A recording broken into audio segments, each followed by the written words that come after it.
Hi everyone and welcome. Today I'm going to talk about my 10 favorite fantasy series of all time. Now before we get into my list, please let me know in the comments down below what your favorite fantasy series is so I can look it up if I haven't heard of it already. Now this was a very difficult list for me to make because fantasy is my favorite genre and I have read a lot of amazing series. But in order to make it a little bit easier on myself, I did set some ground rules. And the first one is that I need to have read all of the published works in that series. Now for most of the series on the list, this means that I have read the completed series because it is already finished. However, I do have some unfinished series on the list as well, where I have read everything that is currently out. Now if that's the case, I do have one additional rule, and that is that at least half of the books in that series need to be published already. For instance, Stormlight Archive, I haven't read that series yet, but it couldn't make the list because 4 books out is less than half of the 10 books that it will eventually be. So I do hope that that's a little bit clear, and now without further ado, let's get into these 10 amazing series. And my number 10 is a series that gets a lot of hate lately, but I still love it regardless. And that is the Chronicle of the OnHome Throne Trilogy by Brian Staveley. This is an epic Grimdark fantasy series in which we follow the 3 children of the Emperor who just got assassinated. We are following a politician, we are following somebody who is training to become an assassin for the Empire, and we are following somebody who is training to become a monk and who is also the heir of the Empire. I loved how big and how epic this felt. I felt like the Empire was at least influenced by the Persian Empire, which I thought was very cool. You had a lot of influence of the gods, and if you know me, that's always a plus in fantasy. I love that when you have religion seeped into it and when you have actual gods taking place as a character in the books. And I just loved our 3 main characters as well. I loved their arcs, I loved how mistrusting and how many mistakes they made. Because yes, that is annoying at times, but it was very fitting for their characters. Because like I said, all of these 3 are still learning to become something. And then all of a sudden their father dies and here they are. They need to find the assassin, they need to maybe flee for the assassin. And all of this is happening, and I thought that this was very fitting. I really liked their character arcs, I loved the ending of this trilogy, and I loved the writing style. I see a lot of negative reviews for the writing style. I actually really loved it. So yes, highly recommend if anything sounds interesting to you that I just said. I must say that it's only number 10 because it does have some pacing issues, especially in the second book in my opinion. Now my number 9 is a fantasy series that everybody knows if you're into adult fantasy, and that is Misborn Era 1 by Brandon Sanderson. So yes, Era 1, not Era 2. I disliked Era 2, even though I will still be reading the 4th book when it comes out later this year. I'm not all that excited. Era 1 is a lot more epic in scope, it is a lot more traditional, and it was just more to my liking. In his first book, The Final Empire, we follow a heist story that is very traditional, but because of the world building, it almost takes place in a post-apocalyptic setting with ash floating from the sky, and because of the magic system, of course, allomancy, this is still a very unique story. I also liked what he did with the Lord Ruler here, which I think just gave it a very unique flair. Now, part of why I like this series so much is definitely because of the timing, because I was taking a long hiatus from fantasy when I picked this first book up, and this definitely revived my love for the genre. The 3rd book is one of my favorite endings of all time. Come to think of it, it's by far my favorite ending of all time, so it definitely deserves to be on the list. However, the characters are a little bit lacking, and especially the romance that you see in the 2nd book is not the best. So because of that, it's only number 9, but yeah, a very good series. My number 8 is a criminally underrated series, and that is The Grim Company by Luke Scull. This is a Grimdark fantasy trilogy that's very reminiscent of the First Law trilogy by Joe Abercrombie, but I actually like this one more. Yes, I've said it.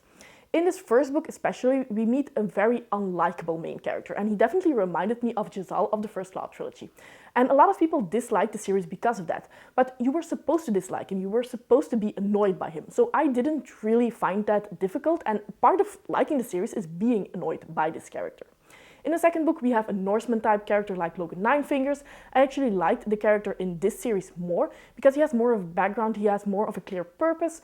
And in general, why I like this series more is because it has more plot and it has more magic. It feels more fantastical.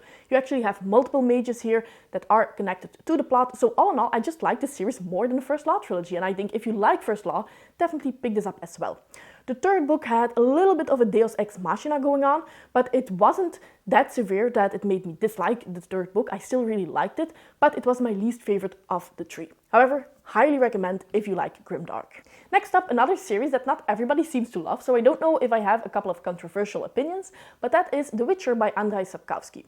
Now, I just really love this series from start to finish. You have the 2 short story collections, then you have 5 books in the main series, and then you have a prologue. And I just really liked the consistency. I really liked the short stories, even though I'm not somebody who usually likes short stories. I liked the main series most of all, which is definitely a controversial opinion, and then the prologue that was written more than 10 years after everything else was still very consistent and still very enjoyable. Most of all, of course, I like our main characters, Geralt and Ciri, and I think that that's maybe a reason why a lot of people dislike the books, because Geralt is not the only main character, and in the games, of course, you only have Geralt. In the books, Ciri is probably even more of a main character than Geralt, but still, I didn't mind. I didn't know any of them beforehand, so Ciri, Geralt, all of them had an interesting storyline. I also liked the relationships here. The relationship between Ciri and Yennefer, but also Yennefer and Geralt. In a lot of these books you have a romance that is full blooming, but here you do have a lot of difficulties between Yennefer and Geralt, and I really liked how that was displayed. Dandelion is a very funny character. I definitely chuckled a lot of times while reading this series, and again, his friendship with the other characters was something that I liked reading about. So yes, even though a lot of people say that it's not the best series ever, I just had so much fun reading it that I couldn't not put it on the list. Then for my number 6, and this is a self-published fantasy trilogy called the Ash and Sand Trilogy by Richard Nell. This is Grimdark, and I would call it Grimdark Plus. It's a little bit a step up from the First Law trilogy and from the Grim Company, and I think that this is amazing. Especially the characterization of Ruka and Kale, our 2 main characters in this series, is just out of this world. This first book is definitely a coming-of-age story, which is something that I greatly enjoy, so it already had a plus here, but also the world building here. You have the north and you have the south. This is very well thought out. I thought that it felt as if these worlds were lived in, which is something that is always, again, a plus with me. That's something that I'm looking for in my fantasy series. And I also really like the magic system here. It's definitely not like Sanderson, where you know everything from the start. This actually has some hard magic systems, but our 2 main characters don't really know how they work, so you learn about the magic alongside them. The second book is one of my favorite books of all time, because what happens there makes you change your perspective about everything that you thought you knew. And that's one of my favorite tropes in books, so of course, I love it. And I think that over time, just all 3 of these books were very consistent in quality. I loved the first book, which was an introduction. I loved the second book. It didn't really suffer from second book syndrome at all. And I loved the conclusion in the third book. So if you're looking for a Grimdark trilogy, highly recommend again. And on my number 5, we have my first unfinished series, and that is the Kingkiller Chronicles by Patrick Rothfuss. I loved The Name of the Wind when I read it, I loved The Wise Man's Fear when I read it, and after 10 years, I still think about especially this first book a lot of times, and I do think that that means a lot. Now, I actually was waiting for The Wise Man's Fear when it came out, because when I read The Name of the Wind, the second book wasn't published yet, so that does mean that I have been waiting a long time for The Doors of Stone. I'm still hopeful, but if it never comes out, I'm still glad that I read these 2 amazing books. I love Patrick Rothfuss's writing style. I would probably read anything that he publishes because it's such a beautiful writing style, but I also love the world that he introduced. And a main character telling his story to someone else is another trope that I really like. It feels very cozy, and so because of that, needs to put on the list. I still don't know if it will remain on the list, if Doors of Stone ever comes out, and if it's a massive disappointment, what a lot of people think. We will see. For now, these 2 books are one of the best that I've ever read, so they are on my top 10 list. Now, I have been talking about a lot of darker fantasy reads and grimdark series, but my number 4 is a very fairytale-esque read, and that is the Winter Night Trilogy by Catherine Arden. Now, this is such an atmospheric read. If you can pick it up in winter, definitely do so, because you will feel the cold while you are reading it. This is based on Slavic folklore, and it actually feels like a modern fairy tale. In this first book, we are following Vasha, and this first one feels like a coming-of-age story. That's definitely something that I just really enjoy in books. But the series gets better and better. This is actually one that I recently reread, and in the beginning I thought that this first book was going to be my favorite, because when I read it I was just completely blown away by how amazing it is. But upon a reread, it just gets better and better. These are all 5-star reads, so there's not really a clear difference, but that second book and that third book, the ending is amazing and very fitting. So especially if you're looking for a folklore, historical fantasy read, give this one a try. And now we're getting into the top 3. Now, of course, if I am going to make a favorites video of any kind, I will try my hardest to put Juliet Marillier on the list. And my third favorite fantasy series of all time is the Seven Waters trilogy by this author.